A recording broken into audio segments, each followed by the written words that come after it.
Bismillahirrahmanirrahim. Assalamualaikum warahmatullahi wabarakatuh. Perkenalkan, nama saya Lisa Safiana Sari. Saya adalah salah satu mahasiswi dari Universitas Teknokrat Indonesia, Prodi Sistem Informasi. Di sini saya akan menjelaskan salah satu materi dari mata kuliah, yaitu Data Warehouse. Saya akan menjelaskan tentang cara kerja ETL pada Data Warehouse. Pertama-tama, mengapa ETL penting dalam konteks data warehouse? ETL adalah suatu proses yang sangat penting dalam konteks data warehouse. Berikut adalah beberapa alasan mengapa ETL penting. Yang pertama yaitu integrasi data. Ekstrak atau ekstraksi data warehouse biasanya mengintegrasikan data dari berbagai sumber yang berbeda.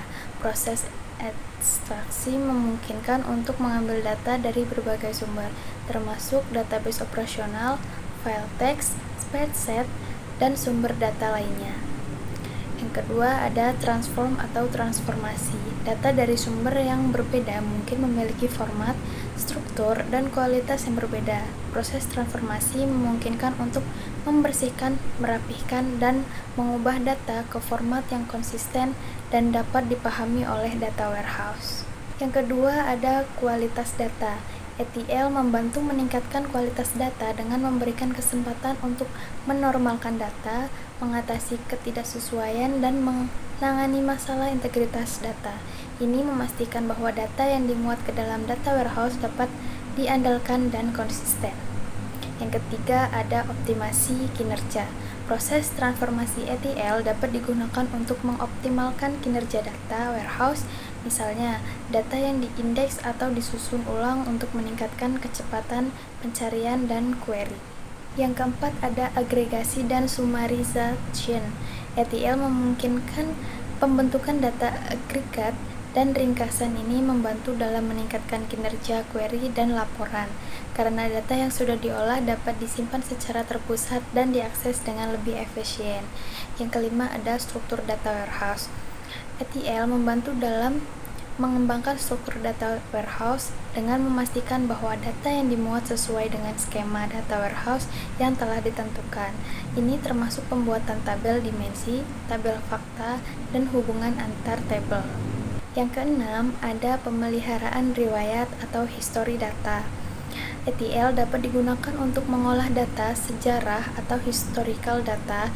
Ini memungkinkan pengguna untuk melihat perubahan data dari waktu ke waktu, yang penting dalam analisis tren dan pemantauan kinerja. Yang ketujuh ada skalabilitas. Dengan menggunakan ETL, data warehouse dapat dengan mudah diperbaharui dan diperluas dengan menambahkan sumber data baru atau memperbaharui data yang sudah ada. Yang kedelapan ada keamanan. Proses ETL memungkinkan implementasi kontrol keamanan, termasuk penghapusan informasi sensitif atau anonimisasi data sesuai kebutuhan.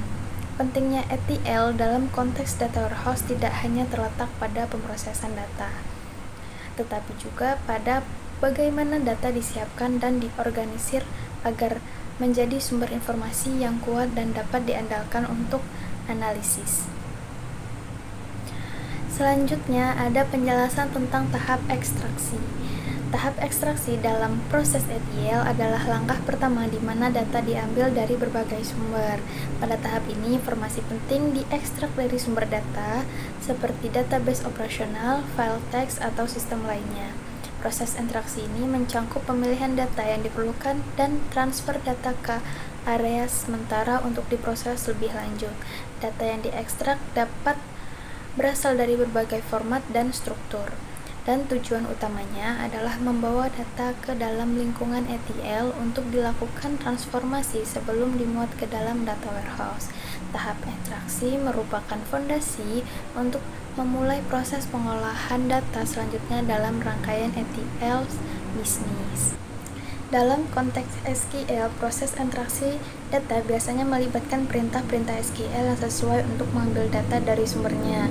Berikut adalah contoh sederhana penggunaan SQL untuk ekstraksi data. Yang pertama ada pembuatan ekstraksi data dari tabel, yang kedua ada ekstraksi data dengan kriteria, dan yang ketiga ada join table untuk ekstraksi data terkait, yang keempat ada ekstraksi data terurut, Dan selanjutnya ada ekstraksi data terbatas atau paging. Perintah-perintah ini adalah contoh umum dapat dalam menggunakan SQL untuk ekstraksi data. Namun persis bagaimana SQL digunakan tergantung pada struktur dan kebutuhan spesifik dari sumber data yang dikerjakan. Selanjutnya ada proses transformasi data. Proses transformasi data melibatkan pembersihan, normalisasi, dan restrukturisasi data agar sesuai dengan skema data warehouse, memastikan kualitas, konsistensi, dan keterbacaan sebelum dimuat. Yang pertama ada pembersihan data. Pembersihan data melibatkan identifikasi dan penanganan nilai yang hilang, duplikat atau tidak valid untuk memastikan kebersihan dan kepercayaan data. Yang kedua ada normalisasi, proses pengorganisasian data dalam basis data untuk mengurangi redundansi dan meningkatkan efisiensi dengan membagi data ke dalam tabel terkait. Selanjutnya ada transformasi lainnya, melibatkan pengubahan format perhitungan atau penggabungan data untuk memenuhi persyaratan data warehouse dan mendukung analisis lebih lanjut. Proses ini juga dapat mencakup pemrosesan teks, pelabelan kategori, dan agregasi data. Selanjutnya ada contoh kasus transformasi data sederhana dalam konteks penjualan toko. Sini ada tabel penjualan, ada tabel produk. Transformasi data, kita ingin membuat laporan penjualan yang mencakup total penjualan untuk setiap produk, beserta harga per produk dan total pendapatan. Proses transformasi dapat melibatkan langkah-langkah berikut. Yang pertama ada pembuatan join table. Selanjutnya ada pivot data.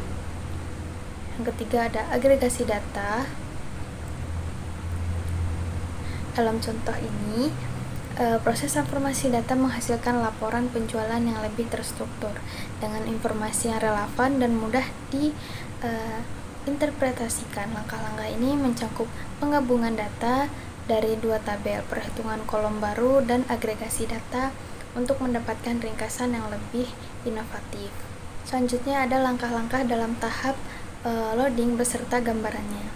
Yang pertama ada mapping, menetapkan data dari sumber ke struktur data warehouse yang sesuai. Transformasi load atau T-load memuat data yang telah ditransformasi ke dalam data warehouse. Selanjutnya ada validasi dan pemantauan, memeriksa integrasi data, melakukan validasi, dan memantau kesalahan selama proses loading. Selanjutnya ada logging, mencatat aktivitas loading untuk memantau dan audit. Yang selanjutnya ada indeks dan statistik, membangun indeks dan statistik untuk meningkatkan kinerja query. Selanjutnya ada pembaruan metadata, memperbarui metadata terkait dengan status dan informasi lainnya setelah proses loading selesai.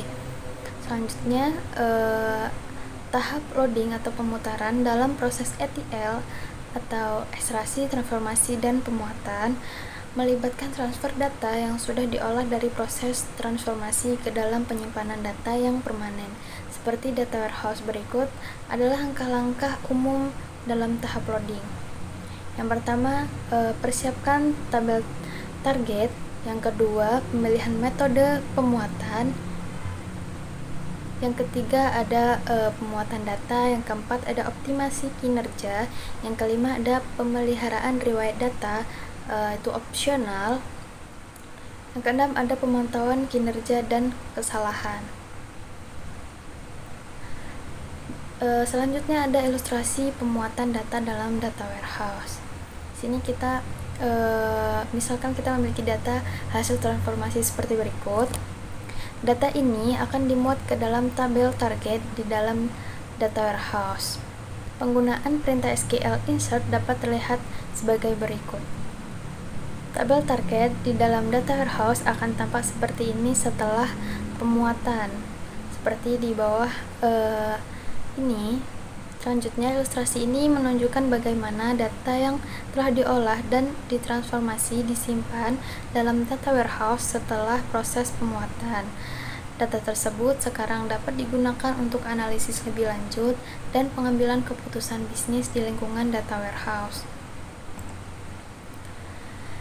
Berikut adalah beberapa contoh alat platform yang digunakan pada tahap loading atau load dalam proses ETL. Yang pertama ada Apache NIFI, ada Talent, ada Microsoft SQL Server Integration Service atau SSIS, Information Power Center, Oracle Data Integrator, dan masih banyak lagi. Selanjutnya, studi kasus penerapan ETL di Sekolah Dasar 4 Kuripan. Sini saya mengambil contoh dari Sekolah Dasar 4 Kuripan. Sekolah Dasar 4 Kuripan menghadapi tantangan baru dalam mengelola data siswa, penilaian, dan kehadiran yang tersebar di beberapa platform. Penerapan ETL membantu mengatasi masalah ini dan meningkatkan pengolahan informasi. Pertama, ada tantangan data siswa yang tersebar. Informasi siswa distribusi ini di berbagai database, sumber kehadiran, dan sistem penilaian membuat pengelolaan data tidak efisien. Yang kedua, analisis yang terbatas. Proses manual dalam penggabungan data menghambat kemampuan sekolah untuk melakukan analisis menyeluruh terhadap kinerja siswa. Yang selanjutnya ada implementasi ETL. Yang pertama ada ekstraksi data siswa termasuk informasi kehadiran dan hasil penilaian diekstrak dari berbagai sumber seperti basis data sekolah, lembar kehadiran, dan sistem penilaian. Yang selanjutnya ada transformasi. Data dinormalisasikan dan disatukan memastikan konsistensi dan integritas. Proses transformasi mencakup pemrosesan nilai yang hilang, normalisasi skala penilaian, dan penanganan data duplikat. Yang tiga ada pemuatan. Data yang telah diolah dimuat ke dalam data warehouse sekolah untuk menyimpan sentral dan akses yang mudah. Selanjutnya ada hasil konkret. Yang pertama ada pemantauan kehadiran yang lebih efisien. Data kehadiran siswa yang diintegrasikan memungkinkan sekolah untuk memantau kehadiran secara real time dan mengidentifikasi tren absensi. Selanjutnya ada analisis akademis yang mendalam. Integrasi hasil penilaian dari berbagai sumber memberikan gambaran menyeluruh tentang kemajuan siswa dan memfasilitasi analisis akademis yang lebih mendalam. Selanjutnya ada laporan siswa yang komprehensif. Guru dan staf sekolah dapat dengan mudah menghasilkan laporan siswa yang komprehensif berdasarkan data yang terkonsolidasi.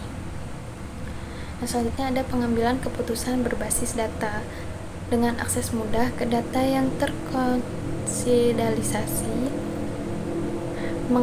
Pengambilan keputusan di tingkat sekolah menjadi lebih cepat dan lebih terinformasi.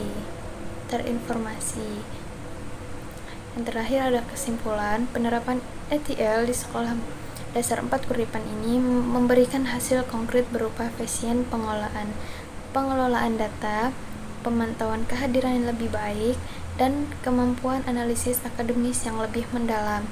Ini memberikan fondasi yang kuat bagi pendidikan yang lebih adaptif dan responsif terhadap kebutuhan siswa, guru, dan staf sekolah.